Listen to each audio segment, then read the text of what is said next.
Hi everyone, ಎಲ್ರಿಗೂ ನಮಸ್ಕಾರ. ಯಾರಿಗೆಲ್ಲ MBBS, BDS, BAMS ಈ ರೀತಿ ಮೆಡಿಕಲ್ ಕೋರ್ಸ್ಗಳಿಗೆ ಜಾಯಿನ್ ಆಗಲಿಕ್ಕೆ KCET ಎಕ್ಸಾಮ್ ಕಂಪಲ್ಸರಿ ಬರೀಬೇಕಾ, ನೀಟ್ ಎಕ್ಸಾಮ್ ಬರೆದ್ರೆ ಸಾಕಾಗಲ್ವಾ, ಈ ರೀತಿ ಸಾಕಷ್ಟು ಜನಕ್ಕೆ ಡೌಟ್ ಇರುತ್ತೆ. ಆ ಕಾರಣಕ್ಕೋಸ್ಕರ ನಾನು ಈ ಒಂದು ವಿಡಿಯೋನ ಮಾಡ್ತಾ ಇದ್ದೀನಿ.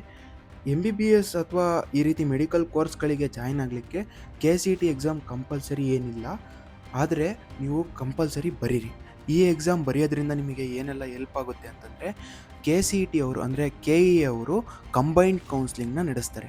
ಅಂದರೆ ನೀಟಲ್ಲಿ ಬಂದಿರತಕ್ಕಂಥ ಮಾರ್ಕ್ಸ್ ಏನಿರ್ತದೆ ನಿಮ್ಮದು, ಅಥವಾ ಆಲ್ ಇಂಡಿಯಾ ರ್ಯಾಂಕ್ ಏನಿರುತ್ತೆ ಅದನ್ನ ಆಧರಿಸಿ, ಅಥವಾ KCETಯಿಂದ ಬಂದಿರತಕ್ಕಂಥ ರಿಸಲ್ಟು ಎರಡನ್ನೂ ಸೇರಿಸಿ ಅಟ್ ಎ ಟೈಮ್ ಕೌನ್ಸ್ಲಿಂಗ್ ಮಾಡ್ತಾರೆ.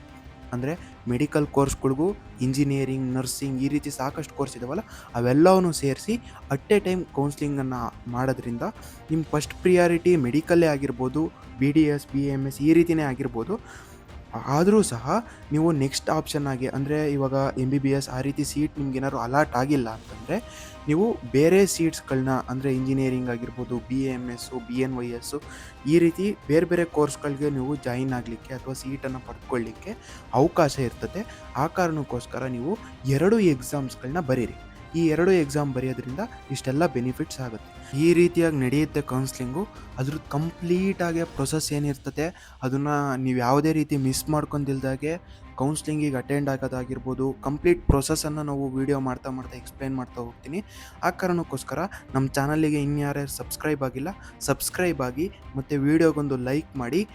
ಮತ್ತು ನೆಕ್ಸ್ಟ್ ವೀಡಿಯೋದಲ್ಲಿ ಸಿಗೋಣ. ಅಲ್ಲಿವರೆಗೂ ಟೇಕ್ ಕೇರ್, ಬಾಯ್.